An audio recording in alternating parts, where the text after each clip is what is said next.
Tonight on PBS News Weekend, preparing for the next big earthquake 2 centuries after the last one in a part of the country not widely known for them. They were all puzzled by it. It's like, why is the ground moving? Why are objects in my house or cabin swinging back and forth for no apparent reason? Then why an app intended to make it easier for migrants to seek asylum isn't achieving its goal for everyone.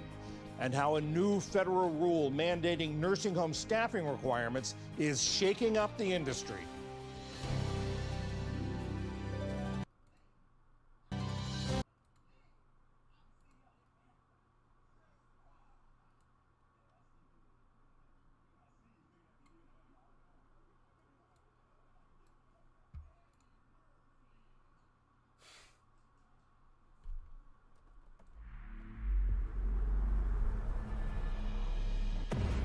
My entire generation has been consumed by this endless war.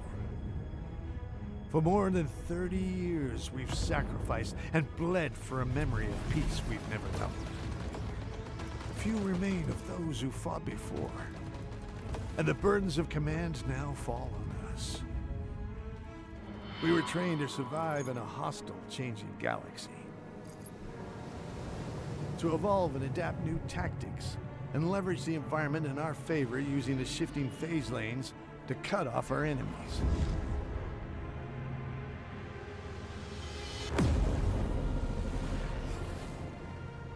This new form of guerrilla warfare would serve us well into years to come. Our economic and manufacturing systems would become more resilient, more flexible. We would become unparalleled in maintaining the essential supply lines required to fuel the war effort. And we would modernize our fleets to take advantage of newly discovered resources. But our enemies have not stood idle. The alien Vasari have continued to race ahead of us in their mastery of phase technology. Reports of strange structures empowering devastating new fleet tactics have become increasingly frequent. The Advent deviants have proven to be our greatest threat. Their spread across former trader worlds has reached a critical mass, and now allows them to function as one. The collective will, bent on our destruction. Now, something new is on the horizon. Signals from both friendly and enemy planets are falling at an unprecedented pace. And all attempts to survey the situation have failed. We don't know what's out there, but a confrontation is imminent.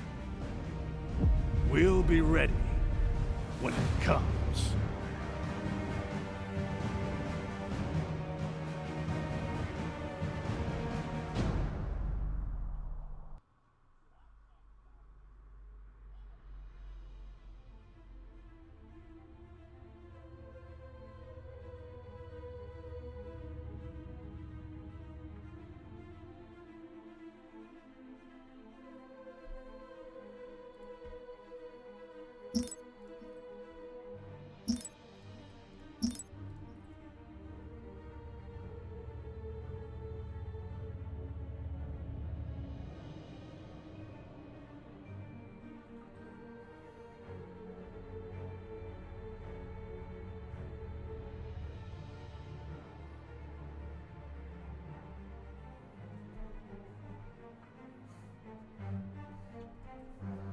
Defense upgrade complete.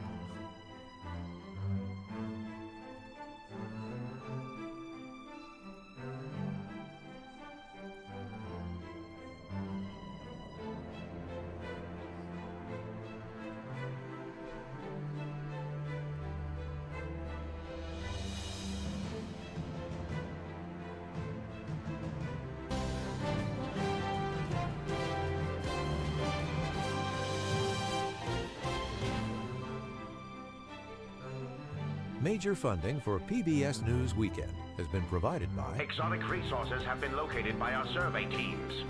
Survey teams have found and with something the ongoing interesting. support of these individuals and institutions.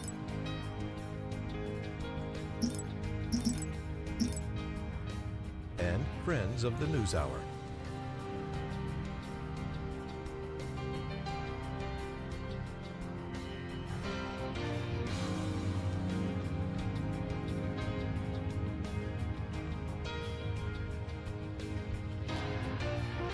This program was made possible by the Corporation for Public Broadcasting and by contributions to your PBS station from viewers like you. Let's see if we can scrape our way out of this.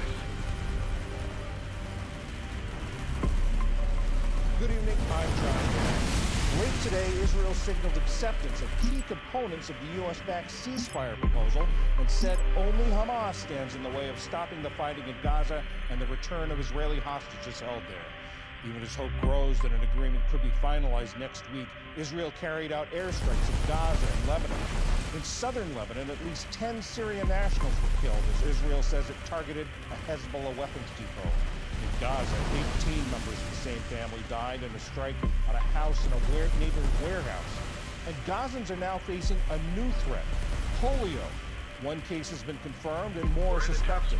Polio was eradicated in Gaza 25 years ago, but vaccinations have plunged and sanitation facilities have been destroyed since the war began. There should be rehabilitation of our clean, safe water resources, solving the problem of the sewage flooding our streets A new and colony has been homes. founded. 8 groups hope to vaccinate more than 600,000 children in the coming weeks, but say at least a 7-day pause in fighting is needed to carry out a mass vaccination plan. Russia is pressing its assault on Ukraine, even as Ukrainian forces push farther into Russian territory. A Russian missile strike destroyed cars and damaged a shopping mall in northeastern Ukraine, injuring at least 2 people. In Russia, emergency services issued a new wave of evacuations in the Kursk region. Ukraine now claims to hold nearly 500 square miles of Russian territory. Ernesto, now a tropical storm, is slowly moving into open waters after battering Bermuda. It was a Category 1 hurricane when it made landfall on the island early this morning. Tropical storm conditions could persist there until tomorrow. More than 3/4 of Bermuda's residents are without power. Ernesto made brush Newfoundland on Monday. It's not forecast to have much effect on the United States beyond rough surf on East Defense upgrade complete. Still to come on PBS News Weekend, the app for migrants seeking asylum that isn't always user-friendly, and the shake-up in the nursing home industry as rules about minimum staffing levels take hold. This is PBS News Weekend from WETA Studios in Washington, home of the PBS News Hour, weeknights on PBS.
Reporting in.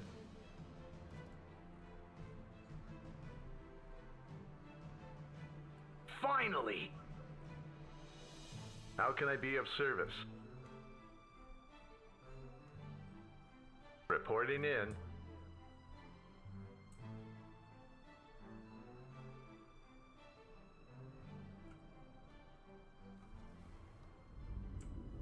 Ahead slow.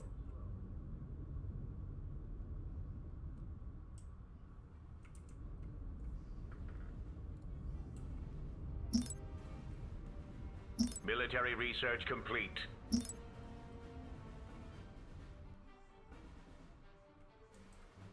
Where do you need me?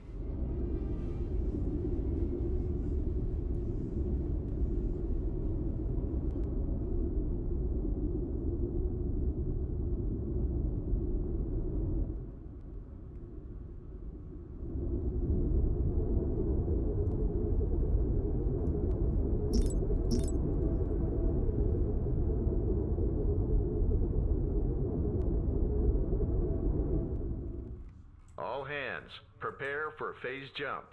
Mining upgrade complete.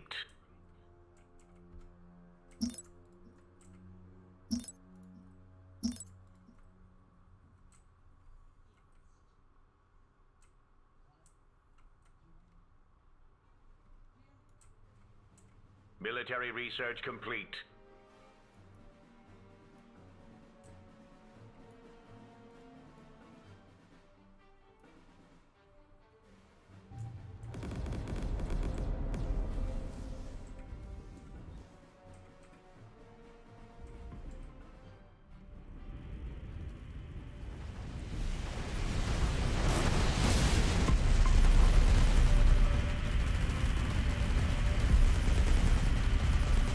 Our fleet is under attack.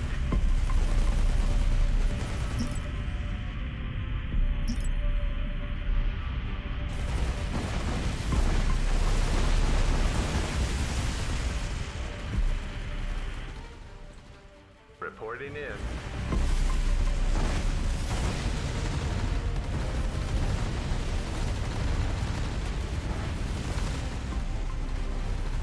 Brace for combat.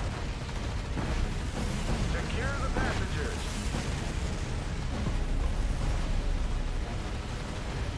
Civilian structure complete.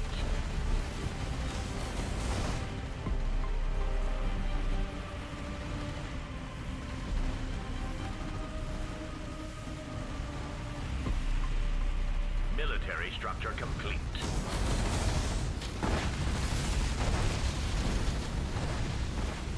Where do you need me? Hold steady, we're going in.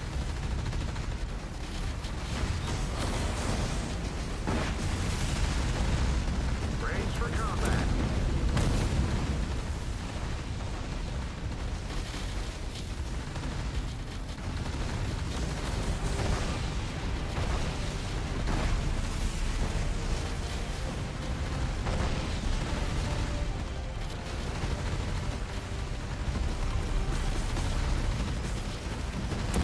Hold steady, we're going in.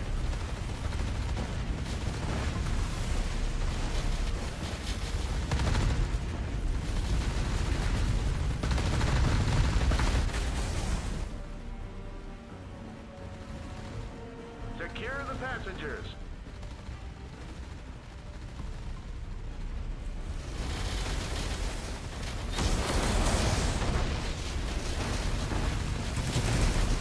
Military structure complete. Hold steady, we're going in.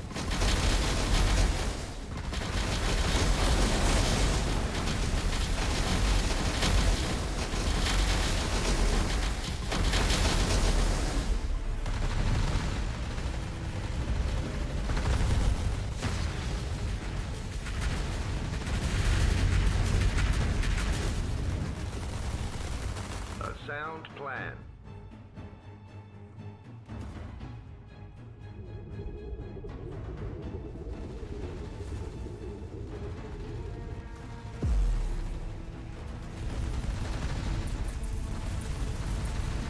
Military structure complete.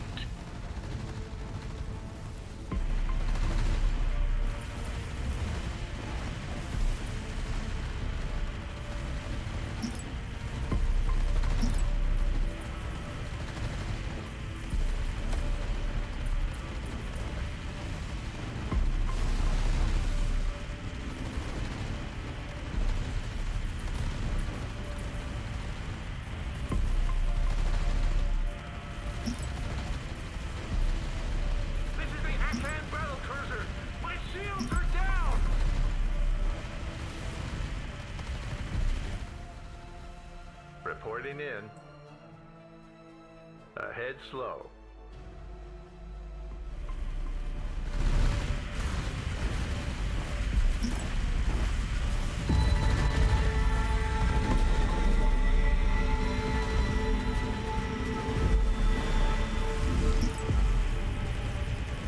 All hands, prepare for phase jump.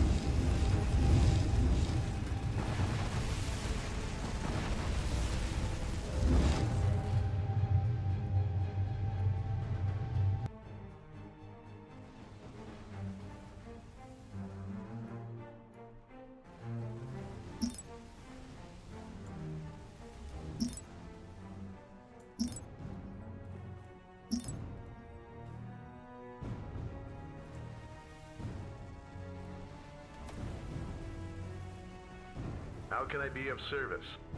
Where do you need me? Systems calibrated.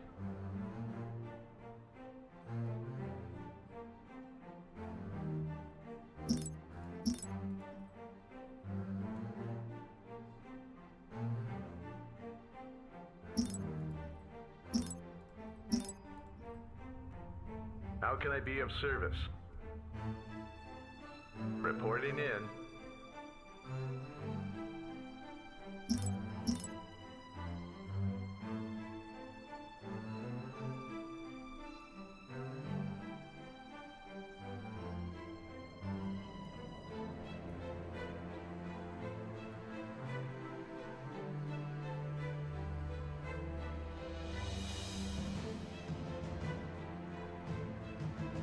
Military structure complete. Civilian structure complete.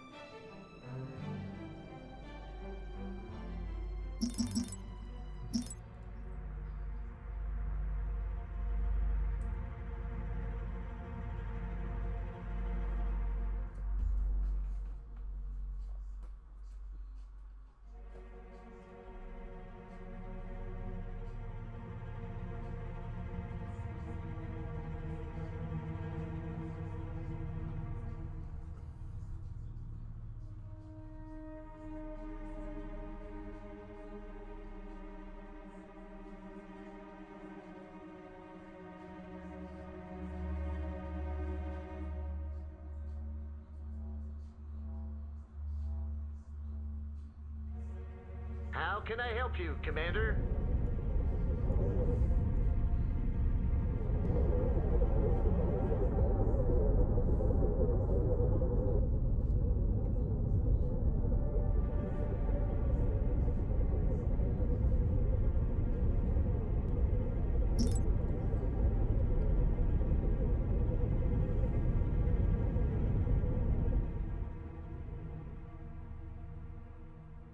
Where do you need me?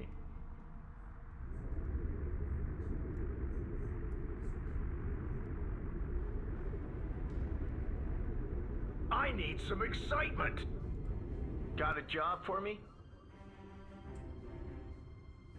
Phase jump underway.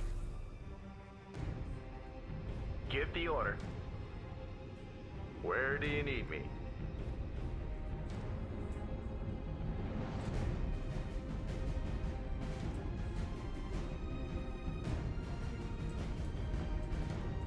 How can I be of service?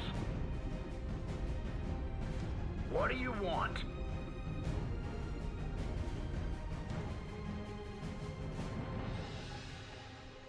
Fleet deployment acknowledged. Where do you need me?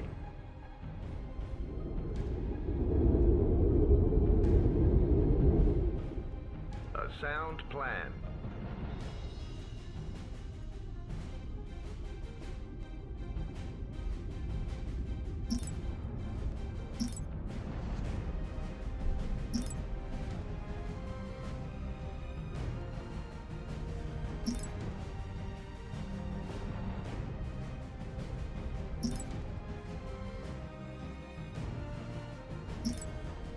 The item is complete.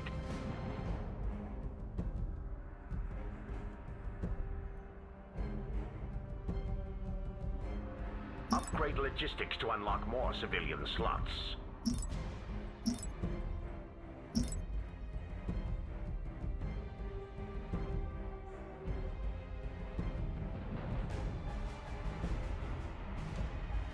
Additional research required.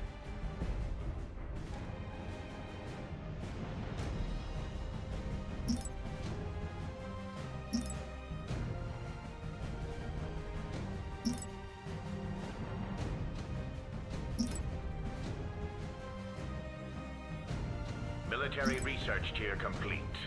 Additional credits required.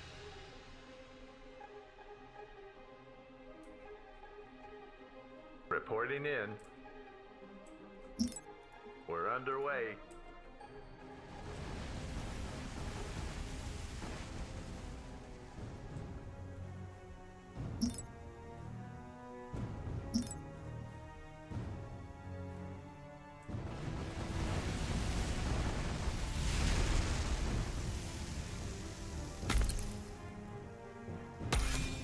Civilian research complete.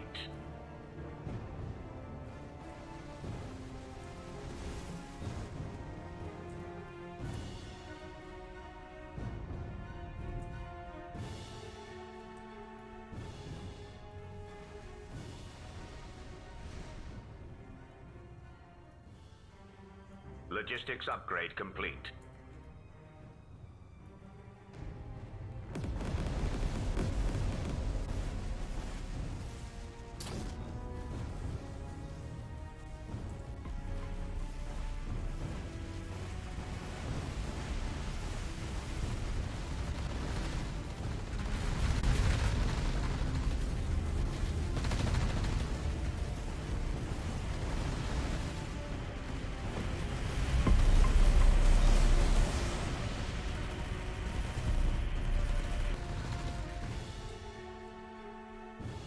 Our fleet is under attack. Civilian structure complete. Civilian structure complete. How can I be of service? Hold tight. This'll only take a minute. Just a short detour while we clear a path.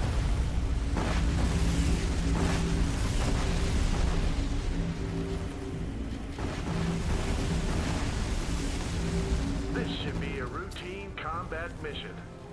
Just a short detour while we clear a path.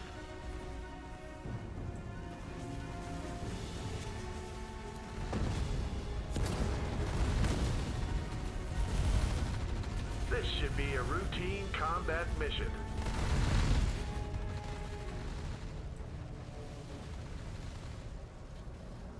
Commerce upgrade complete.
Where do you need me?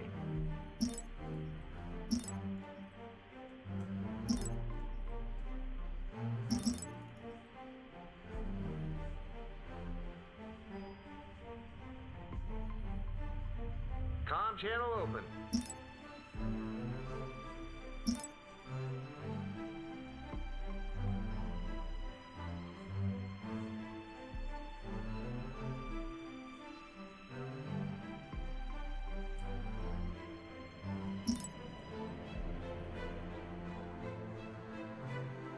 Mining upgrade complete. Military structure complete.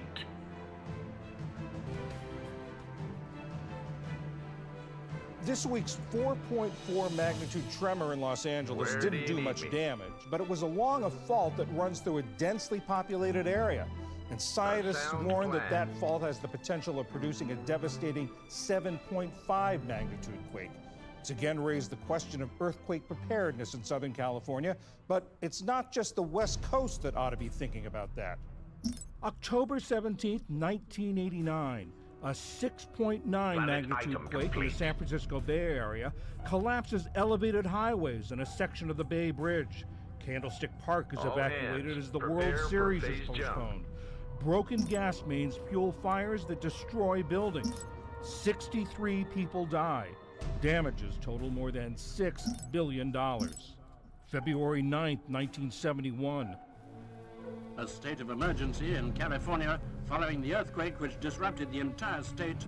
A 6.6 magnitude earthquake in California's San Fernando Valley leaves 65 people dead, some in the partial collapse of a Veterans Administration hospital.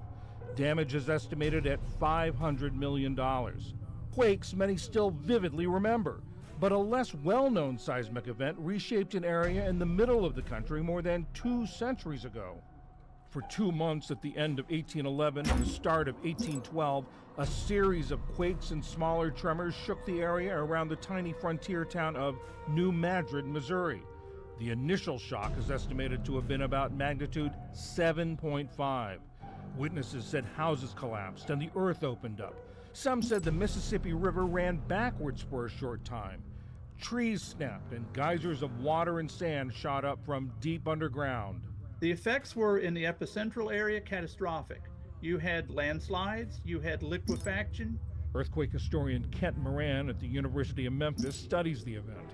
The buildings literally being shaken apart at New Madrid, the river sloshing back and forth, the people screaming in panic, the ground opening up, all concurrently at the same time. The effects were apocalyptic.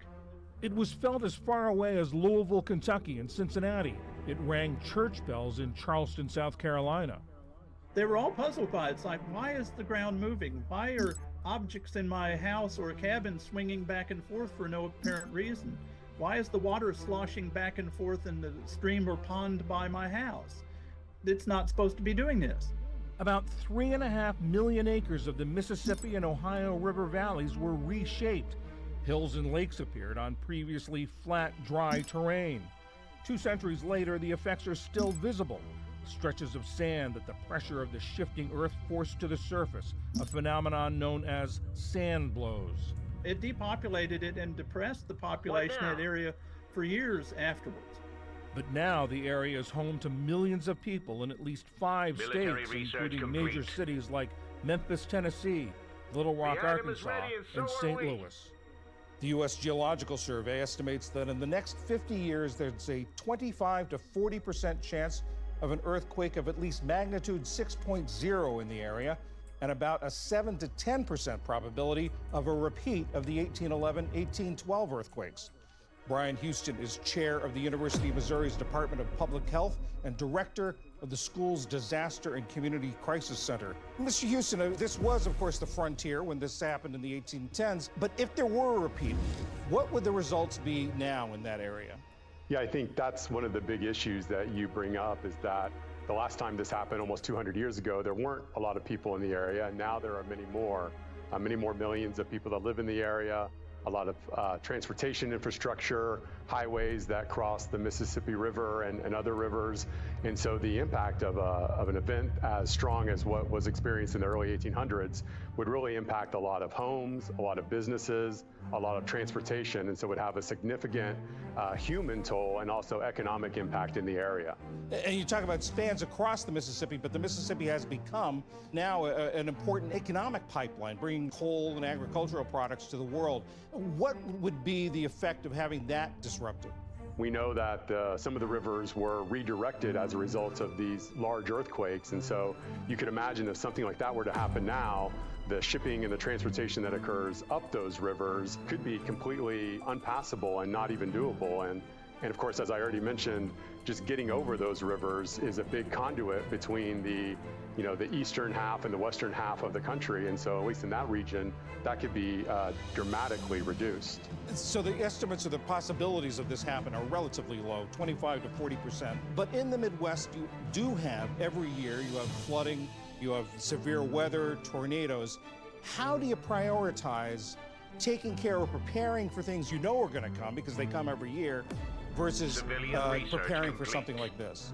Yeah, that's the big challenge. We've conducted focus groups and collected survey data throughout the New Madrid region, and that's what we hear from people, is that there are all sorts of other day-to-day risks that seem very possible and are quite salient. So flooding for sure, severe storms. And so when you put something like an earthquake risk on top of that, when there doesn't seem to be a huge chance that it's going to happen tomorrow, say, even if it could be quite severe, that, the people we've talked to, really falls to the bottom of the list in terms of risks they're thinking about or planning for or even concerned about overall.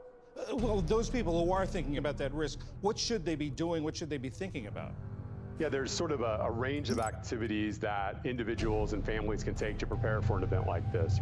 At kind of the most basic end, there's things like, prepare a disaster kit and have some water and some food and some important medications and documents in a place that if an event like this happens and there's damage to your home or you're displaced, you've got those emergency supplies that you need. And the nice thing about something like that is it can help with an earthquake, but can also help, if there's some flooding or a severe storm or that sort of thing. And then on the higher end, there's sort of more complex ways to more specifically prepare for earthquakes. So one of the things we recommend is to make sure heavy objects are bolted to the wall, like water heaters and heavy shelves and things like that. So if an earthquake occurs, those things don't fall down and cause more injury or damage. The item is ready, and so then maybe are at kind of the highest end of preparation is something we talk a lot about with people, which is getting earthquake insurance. So homeowners insurance does not cover damage to a home from an earthquake. And so for people living in this region, even though it may be a small percentage chance that it's going to happen tomorrow, when you imagine a major event that could significantly damage or even destroy your home, having something like earthquake insurance might be something that you want to consider doing. What about state and local emergency preparedness officials? Are they worrying about this? Definitely, and one of the things they really work on is just making sure people know that this risk exists, because you don't get a lot of big earthquakes in the area. You talk about earthquakes in the U.S. and you think about California, Washington, you don't usually think about Missouri. So they're very active in getting the word out that this is a risk, and then doing things like community drills so people know what to do right when an earthquake occurs to stay safe. But again, people have a lot on their minds and a lot on their plates, so even though this may be one risk, it doesn't always seem like the most obvious and likely to occur risk this week. And on the West Coast in California, a lot of attention to building codes for new construction and trying to retrofit existing buildings. Is anything like that going on in the New Madrid area?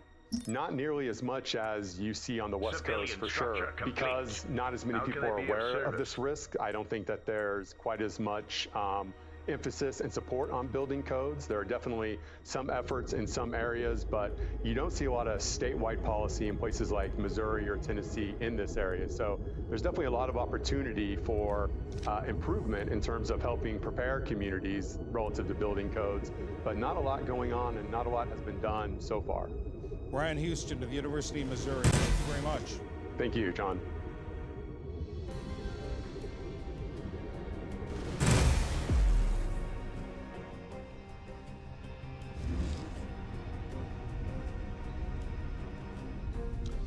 U.S. Customs and Border Protection says that in July, arrests of people illegally crossing the U.S.-Mexico border were the lowest they've been in nearly 4 years. It comes after the Biden administration imposed new rules intended to encourage migrants to use legal pathways to seek asylum. There's even an app for that. But as Gustavo Solis of KPBS in San Diego reports, the app isn't always helping the most vulnerable migrants.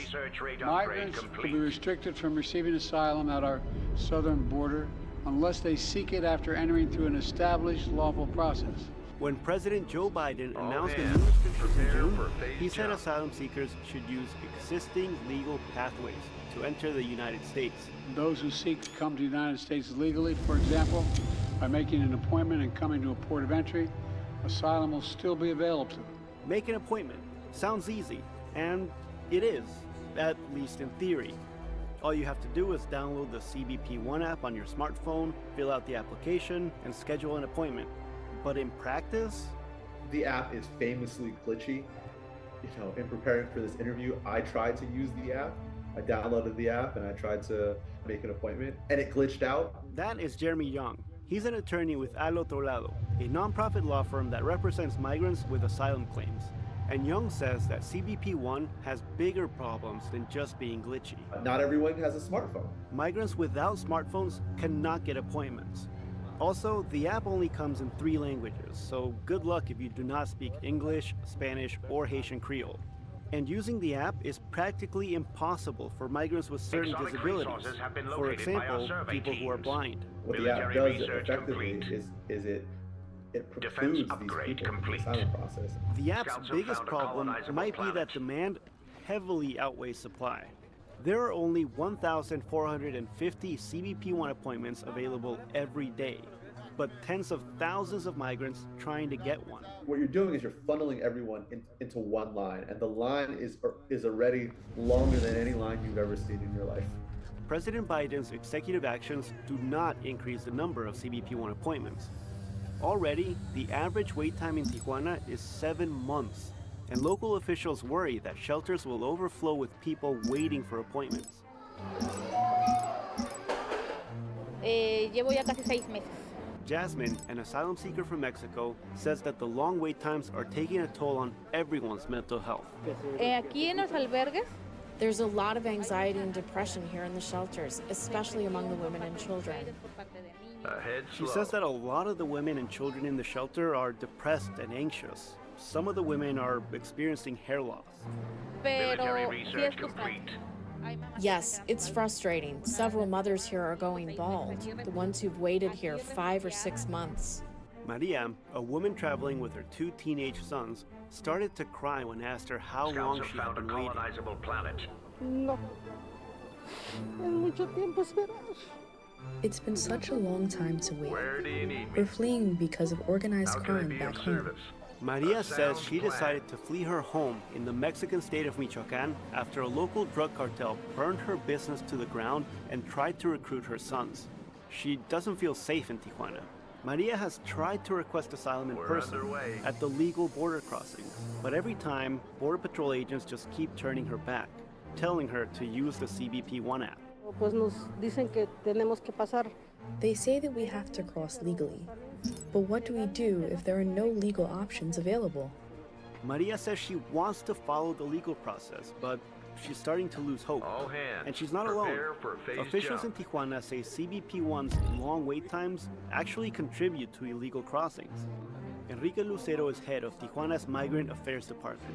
He says roughly 1/3 of migrants who cross the border illegally only do so after they try to schedule CBP One appointments.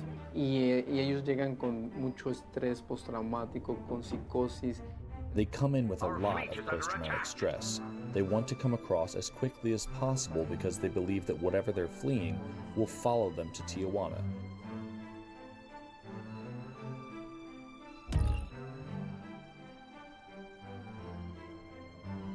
Where do you need me?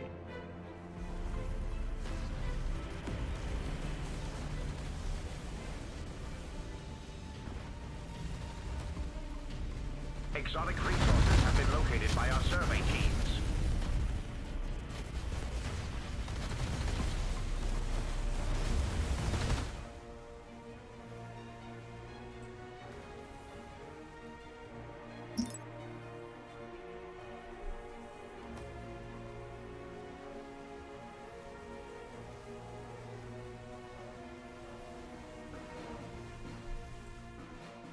How can I be of service?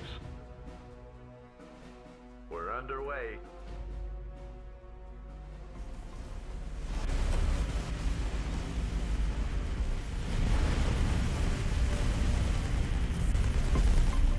All hands, prepare for phase jump.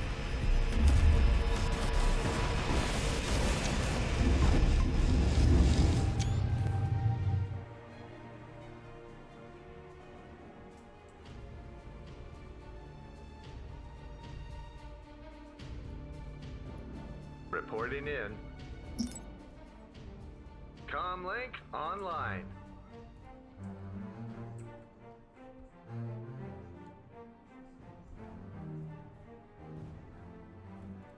He says migrants lose hope after waiting several months.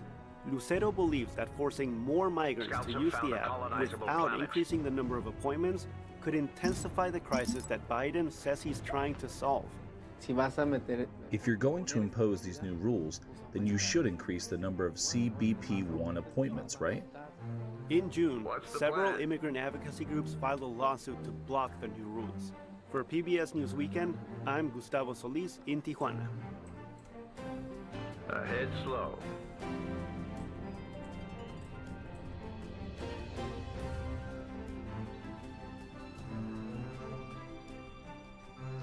This week, Texas sued the Biden administration to try to block new federal... Believe that whatever they're fleeing will follow them to Tijuana. He says migrants lose hope after waiting several months. Lucero believes that forcing more migrants to use the app without increasing the number of appointments could intensify the crisis that Biden says he's trying to solve. If you're going to impose these new rules, then you should increase the number of CBP1 appointments, right? In June, several immigrant advocacy groups filed a lawsuit to block the new rules. For PBS News Weekend, I'm Gustavo Solis in Tijuana.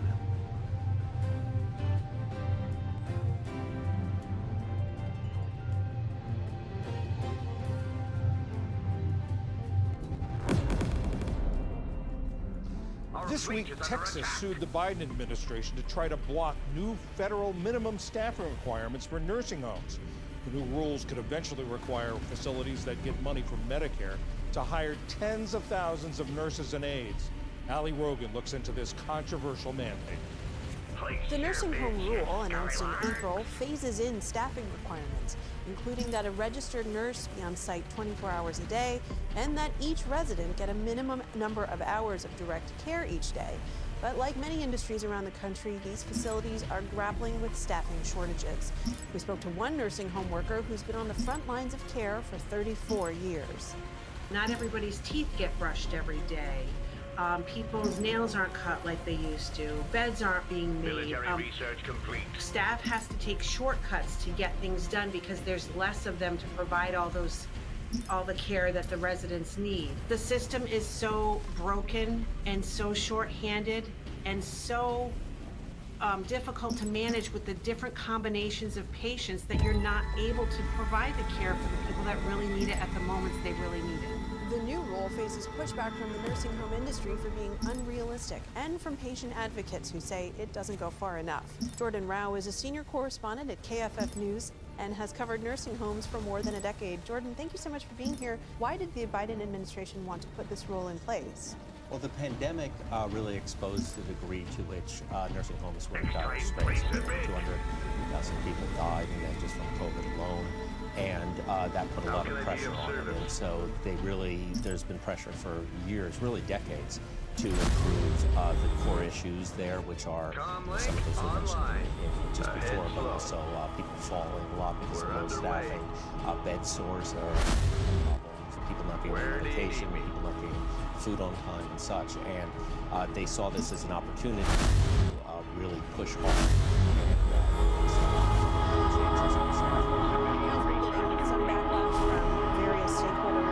Why the backlash? Well, it's very expensive. I mean, it's going to cost billions of dollars to staff up for the industry as a whole. Now, some of these nursing homes already, but most don't. and it's going to be extremely expensive to hire those people, and a lot of people don't want to take these jobs right now. If you're a nursing aide, the average pay is about $19 an hour. People don't want to do that. It's a very, very difficult job, so in some places they'll have to increase the wages. So the industry claims that they can't afford it, and so they've resisted it both politically. They've gone to Congress and they're looking to block and overturn the rule, and also legally and going to the courts. So what else is behind these staffing shortages? Because apparently, you know, industry insiders will say there are 99% of these nursing homes that have open jobs, but they simply can't find people to fill the jobs. Why is that?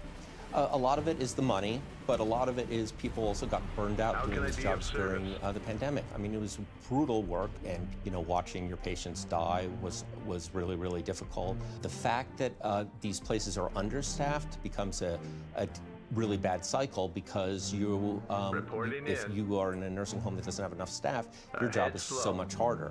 And so it becomes harder to recruit people for those. In most nursing homes, the average turnover in a nursing home is about 50% every year. There's also a problem in that there's not really a career ladder for some of the people. So if you go in at the lower level, you're not really working towards something. And so a lot of people are like, hey, I can make the same amount of money or more money working at Target or even working at McDonald's, and it's a much easier job.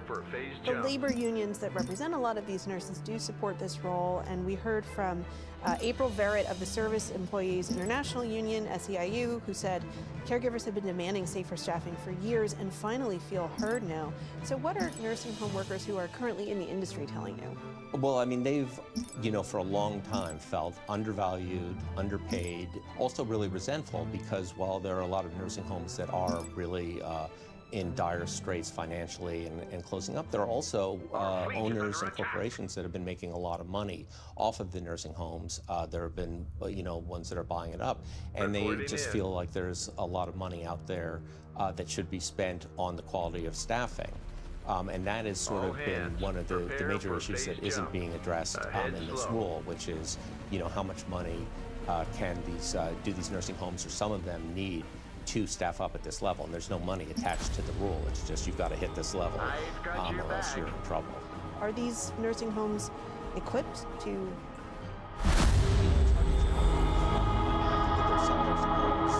Let's say 20% they're doing it.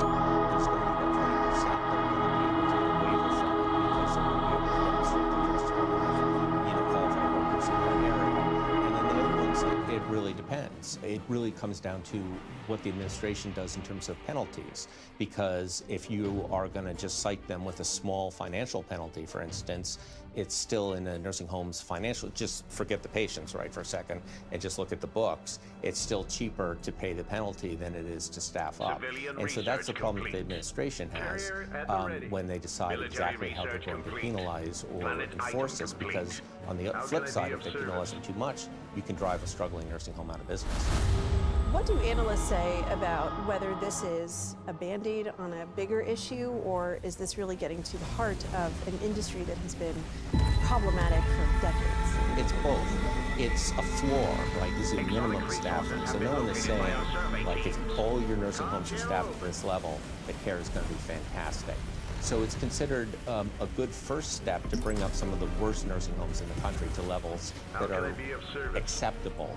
There's some really good nursing homes out there. There's some really good care being given. There's some really good owners. But still, overall, the quality of care is not at the same level that you get in a hospital or you get in private pay, at your home. And there's still a long way to go to really get a high quality of care for some of the frailest Americans. Right, at the heart of all of this is the patients who are very vulnerable people. Jordan Rao with KFF Health News, thank you so much for breaking this down for us. Thanks for having me. Military research complete. Civilian research complete.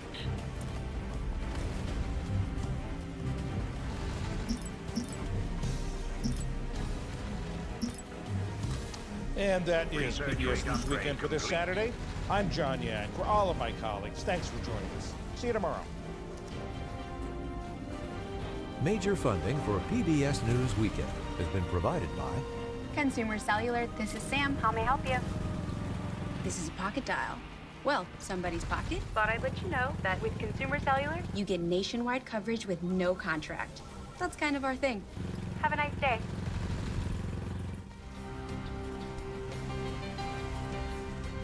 And with the ongoing support of these individuals and institutions.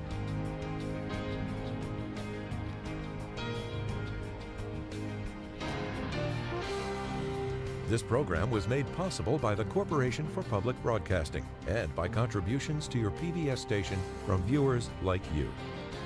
Thank you.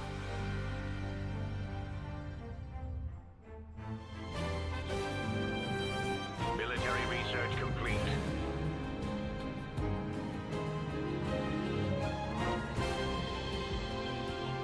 Civilian structure complete.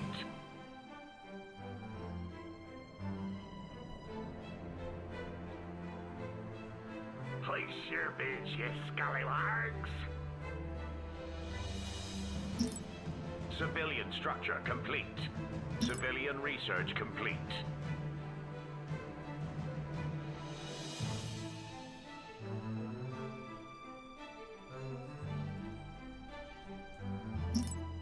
Civilian structure complete.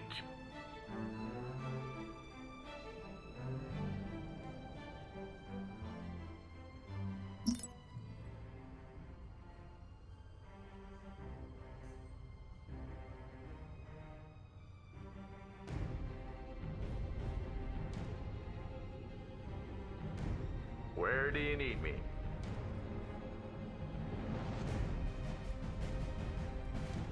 A sound plan.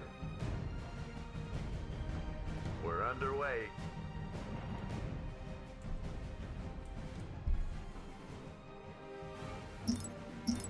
Civilian structure complete.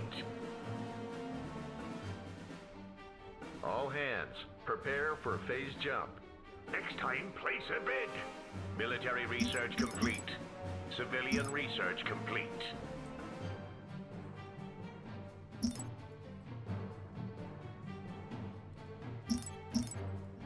You're fishing for a whale with minnow bait.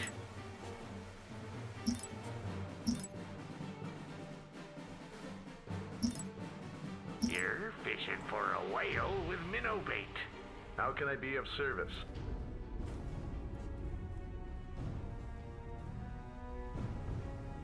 Ahead slow. Reporting in. We're underway. Ahead slow.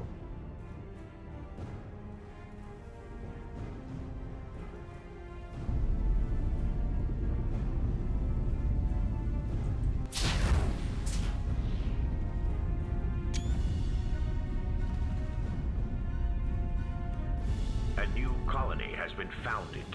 Logistics upgrade complete. Military research complete. Civilian research complete.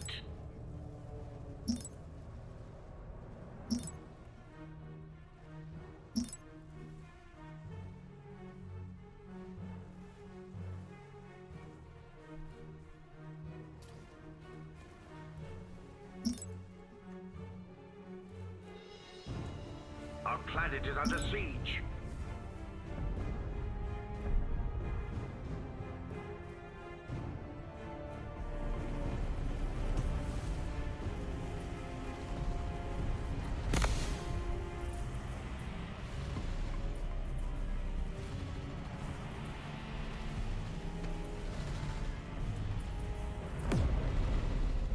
Civilian research complete. Our fleet is under attack.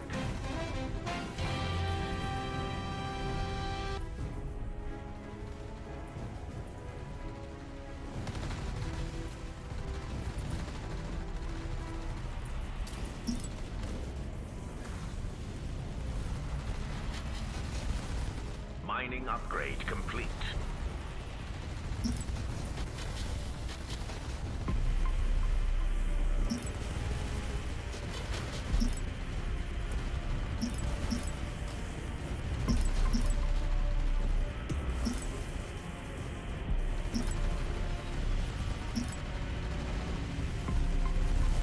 More crystal is needed.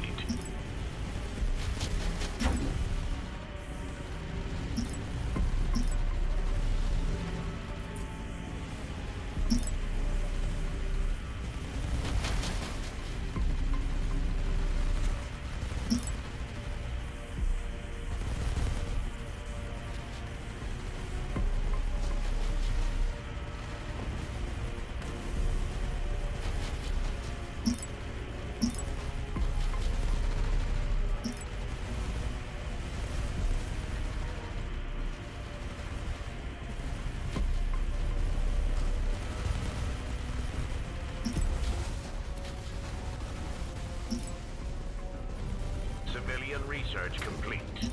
More crystal is needed. Civilian structure complete.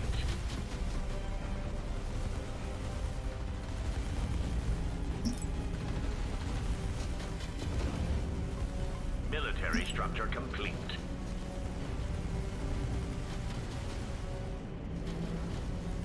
How can I be of service? This should be a routine combat mission.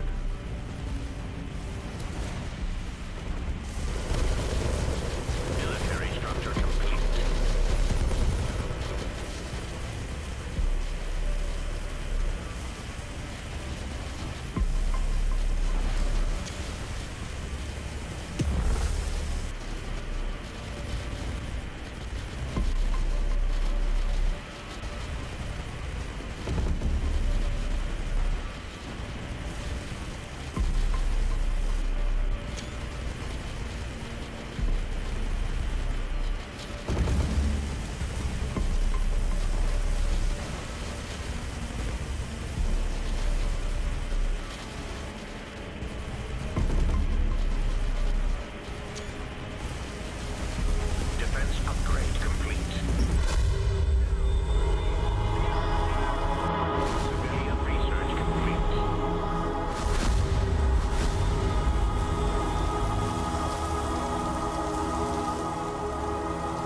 Survey teams.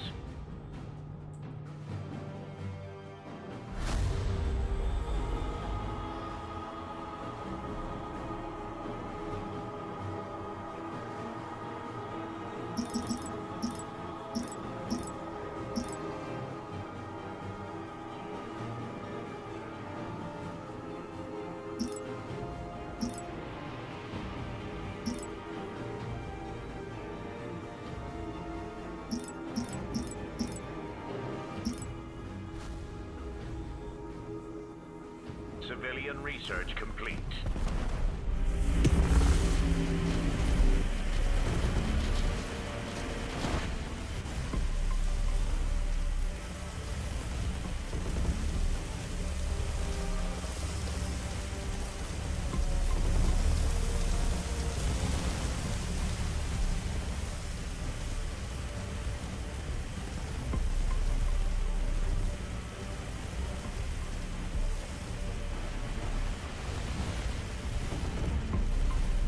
Upgrade complete. Military structure complete. Civilian research complete. Military structure complete.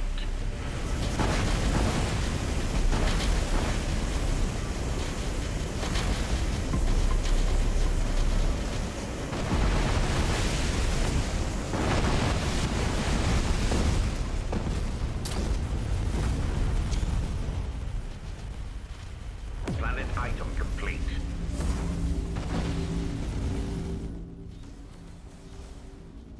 Military structure complete.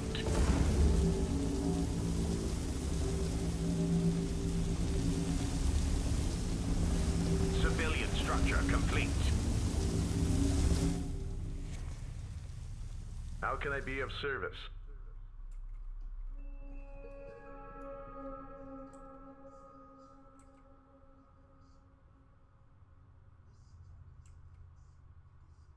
A sound plan. Civilian research complete. Commerce upgrade complete. Civilian structure complete.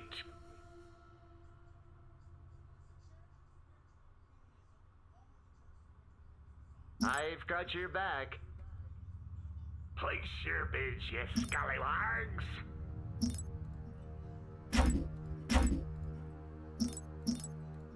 You're fishing for a whale with minnow bait.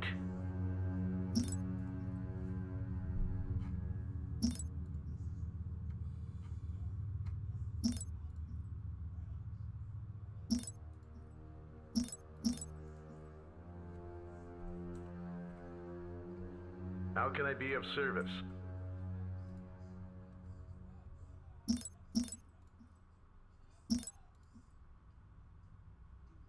More crystal is needed.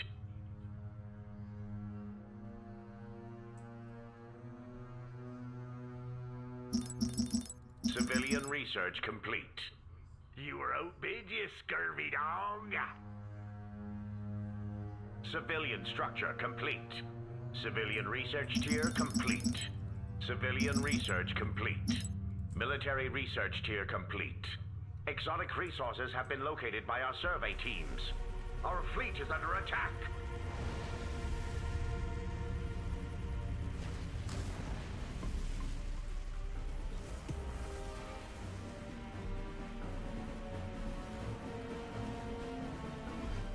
Where do you need me?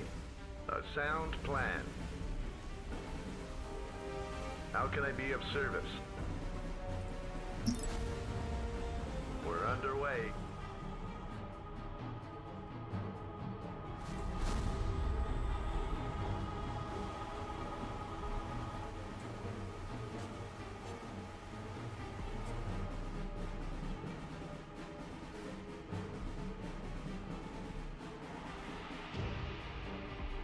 Reporting in. Ahead slow. How can I be of service? Still need to cool down.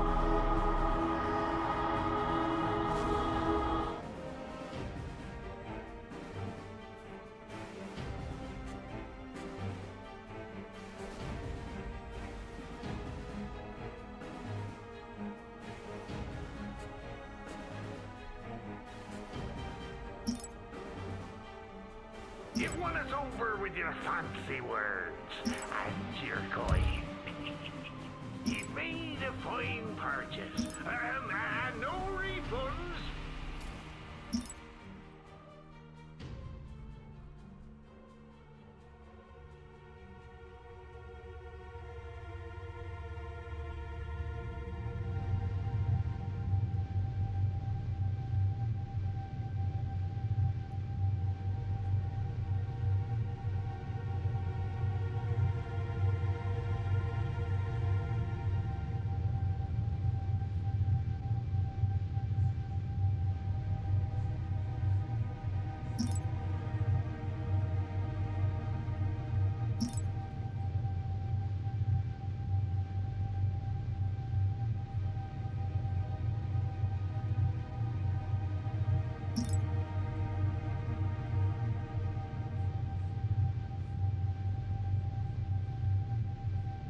A new colony has been founded.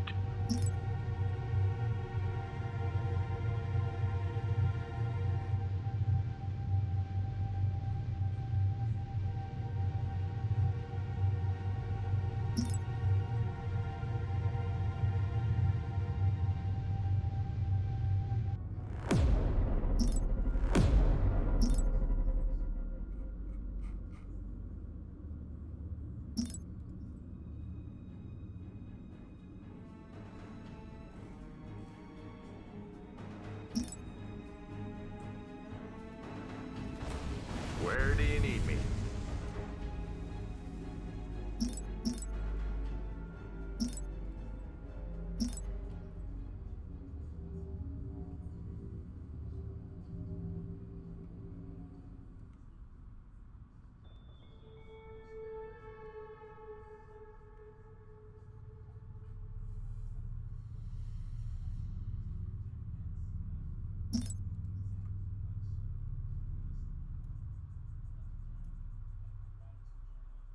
Research rate upgrade complete. More crystal is needed. Need repairs? Squad leader here.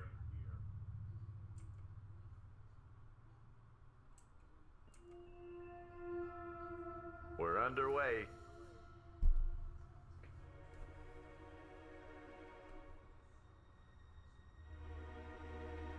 Civilian research complete.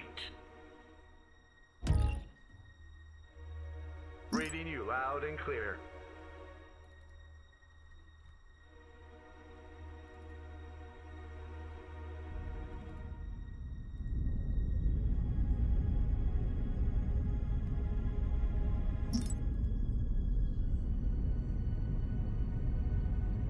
Civilian structure complete.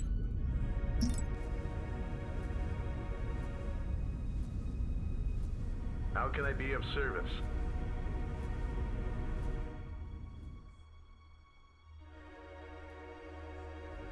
Place your bids, you scallywags! All hands, prepare for phase jump. Military research complete. Defense upgrade complete.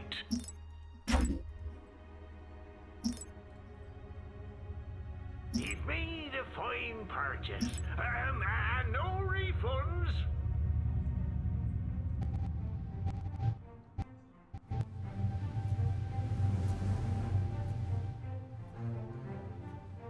Our fleet is under attack. Reporting in.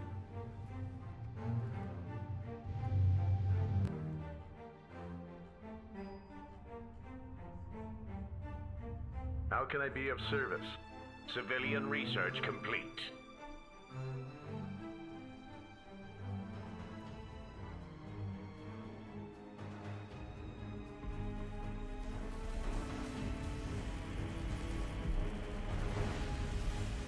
Our fleet is under attack. Standing by. Next time, place a bid. How can I be of service?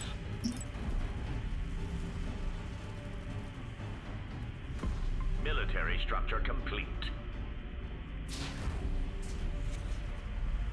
A new colony has been founded.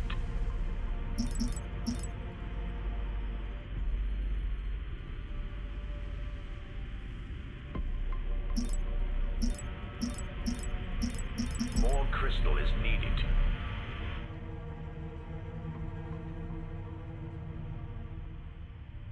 Pirates are raiding one of our planets.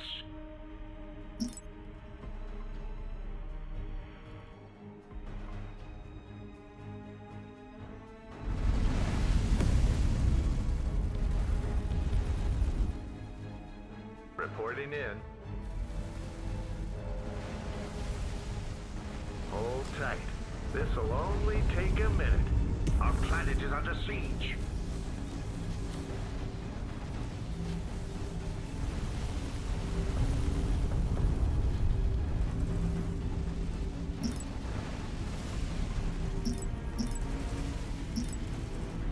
Military research complete. More crystal is needed. We've lost contact with one of our planets.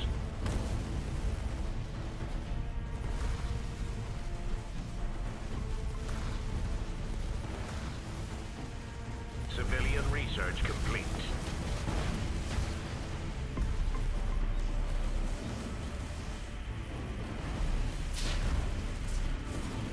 Where do you need me? A new colony has been founded.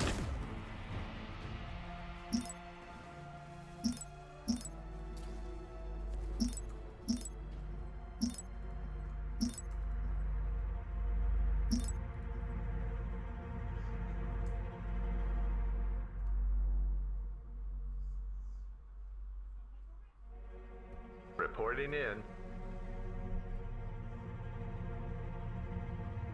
Exotic resources have been located by our survey teams.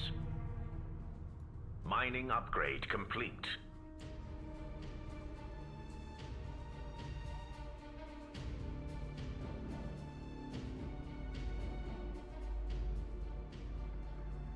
A sound plan.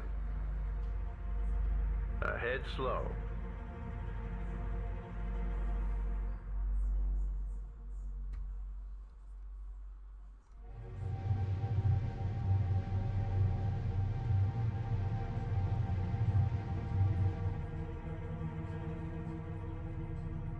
A sound plan. Just say the word.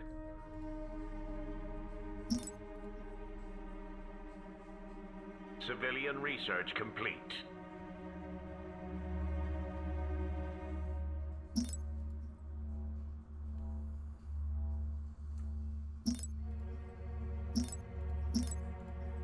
Military research complete. Reporting in.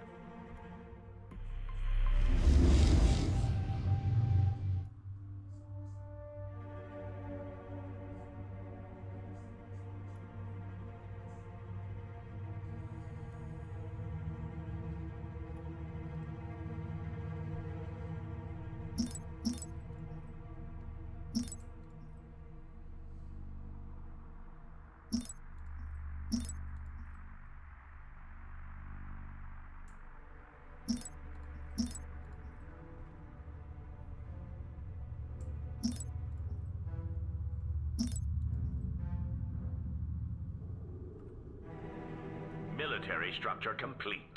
Where do you need me?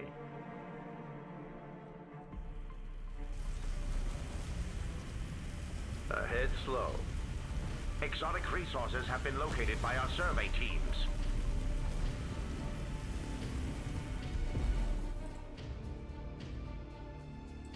A sound plan. Defense upgrade complete. We're underway. Pirates are raiding one of our planets. Civilian research complete. Military structure complete.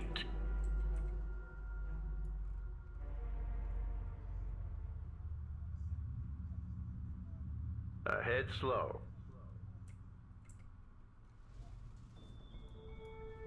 Military structure complete. Civilian structure complete. Our planet is under siege.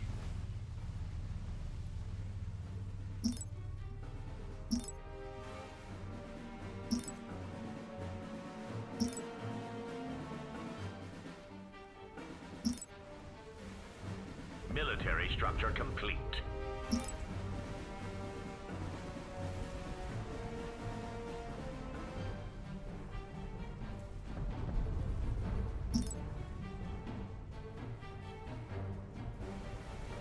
Military structure complete. Reporting in.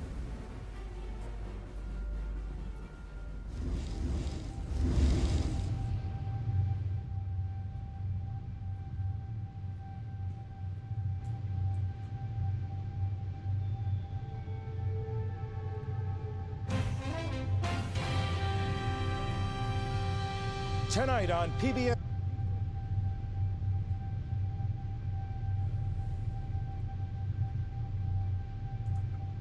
Defense upgrade complete. Civilian structure complete. Civilian research complete. Military structure complete.